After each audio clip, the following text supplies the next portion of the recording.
څنګه یو بل حکومت نو بیا هم ګزاره کولو چې دا طالبان چې راغلل شل کاله خلک یې تباه وباسه ستم به فوقي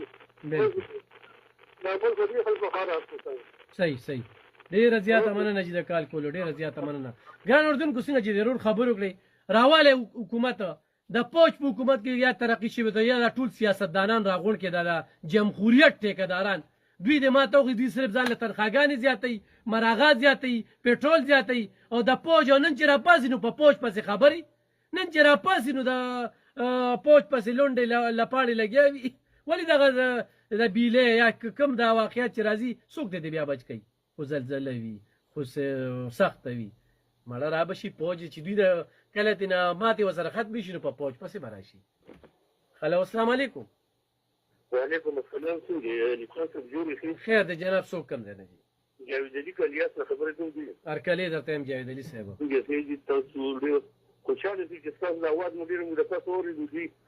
ډېره مننه جاوید علي صاحب. دې نه هغه خوند کوي په خدای باور بس نو خو دې تاسو دا پروګرام وکړئ لکه څنګه د ټرین دا مسله راغلې وه ځینې مسلې دا دي چې هغه د وطن د مینې مطابق به ته هغه ستا ډېر زیات اختلافات دي ته به د خپل حکومت ته به د خپل آرمي د هغې به حمایت کوې بالکل ځکه چې هغه که ستا د دنیا اختلافات دي ځکه مسلې داسې دي یو خبره چې دې دوه د غلو د یاره دی کوو نو ځینې مسلې داسې هغه ته د ایمان په وجه باندې د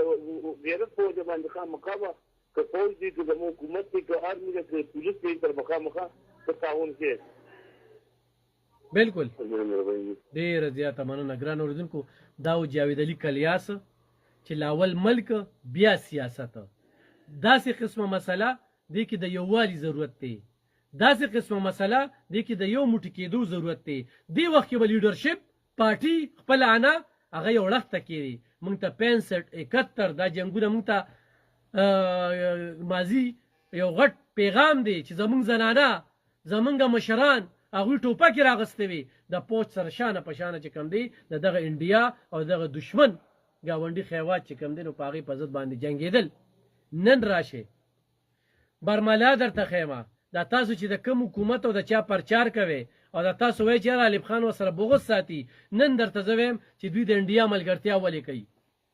نن درته دا وایم چې دوی د انډیا دپاره د زنده‌باد چغې ولې وخي نن هغه تنظیم بیلې بلوچ لیبریشن آرمي چې په بلوچستان کې ده انډیا یې سپانسر کوي هغوی ورته باقاعده پیسې رالیږي په بلوچستان کې اور لګولې دی په آیل باندې د هغوی قبضه ده په کویلې باندې د هغوی قبضه ده په معدنیاتو باندې هغوی قبضه کړې ده او هلته کې د خلکو نه بتې اخلي په سټیټ کې پیدا کړی دی او نن یې دغه شانې خلک ملګرتیا کوي نو په دې باندې خبره ترې کوو خو خلو السلام علیکم. السلام علیکم جی. وعلیکم السلام. محمد ایاز مداباد نه جی. هرکلی درته یم ایاز صاحب. الله مې دې ته خوشحاله اوسې ښاد اوسې څنګه یې خیر دی جی څه به وایي او بلکې تاسو چې کوم موضوع رانیولې نو ماشاءالله ډېره زبردست موضوع ده او ډېر زبردست خیالات هم دي نو ستا به خپل خیالات هم راسه شریکه کنه زما خیالات خو به زبردستي خو ته څه وایې چې اوس یو سړی داسې وخت کې د یووالي ضرورت دی خو نه دی په دې ملک یو بدنې یو اور بل دی که نه بالکل موږ له یو ځای کېدل بالکل په هر حال کې موږ له یو ځای کېدل خو لکه په دې وخت کې چې کوم صورتحال روان دی او ډېر زیات ستونزې رامخې ته شي بالکل دې ته موږ یوازې کېدل او دې ته موږ یو کېدل لکه موږ له پکار دی په دې کې موږ پوره